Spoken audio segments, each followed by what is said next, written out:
Welcome to the Nanny Podcast. I'm Hanna Schaer, the owner of Riviera Nannies, a worldwide nanny agency based in the south of France. I feel very passionately about everything nanny. One of the most important things we do at our agency is making sure our nannies have the careers and jobs that fit them the best, and we love supporting them in all areas of their lives and careers. That's why I wanted to start the Nanny Podcast. Here we talk about all things nanny, the good, the bad, and the awesome. Thank you for spending some time with me today and for listening to our podcast. Welcome to the Nanny Podcast. This is Season 2, Episode 8. My name is Hanna Schaer. I'm from Riviera Nannies, and I am your host today. I am so happy you're here. Today, we're going to talk about Mary Poppins, the fictional super nanny that we have followed on her mission and adventures in 2 movies now, based on the books by P.L. Travers. Disney has brought the stories to the big screen and into our homes in the most Disney of ways.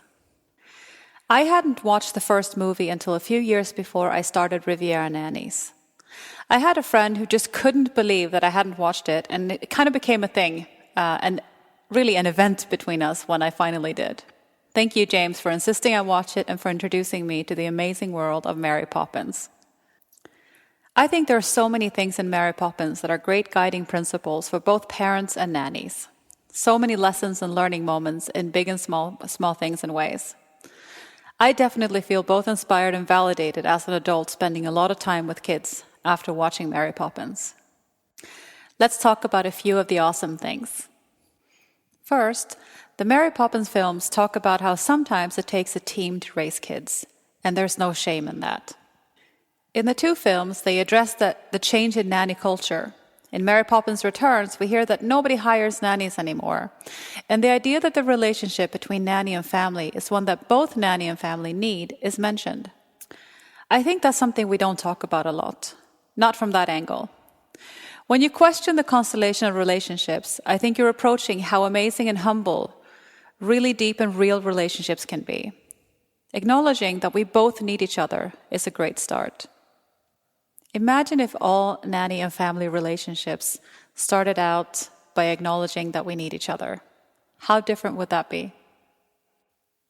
Another thing that Mary Poppins does is she helps people figure out what they need and what they need to do by gentle suggestion. And that can be one of the most effective ways, can't it? Mary Poppins is clever, suggestive, and never aggressive. She plants ideas with people and let them figure it out themselves. Isn't that what we do on our best parenting days? See, hear, and observe our kids and nudge them in the right direction. Isn't that what we do when we are at our best? There's a deep calm in this kind of leadership, a confidence and level of respect for others.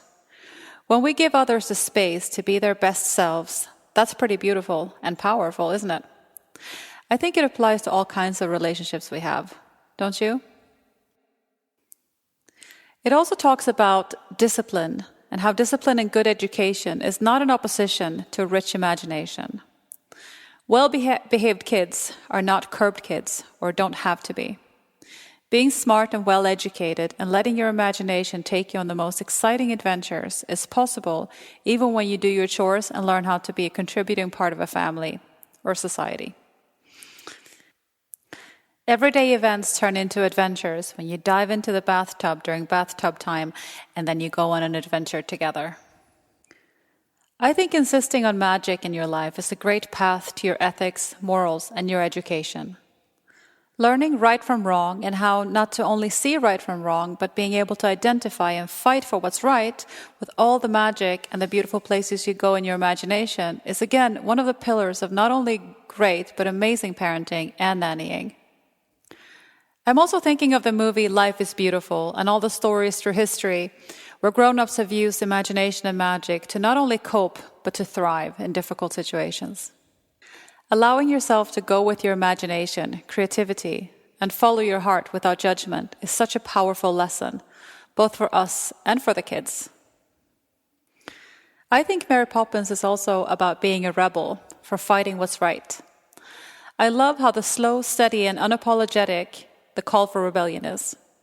Maybe I'm reading a lot into this, but I love a rebel. I love someone who decides to do what's right even when it's not within the rules or convention. I love a sincere protest and standing up to the man. I feel like Mary Poppins is raising free-thinking rebels who are not afraid to protest, and I like that very much personally. Isn't that what we want for our kids? I know I do, at least. And then there are all the stories that help you through difficult things.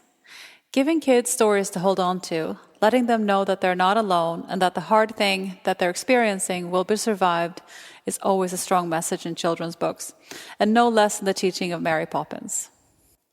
There's so much to learn from all of our favorite nanny, and I wish that we could all be so open and willing to see and hear how much we would all benefit from a slower pace, more rebellion, and good manners.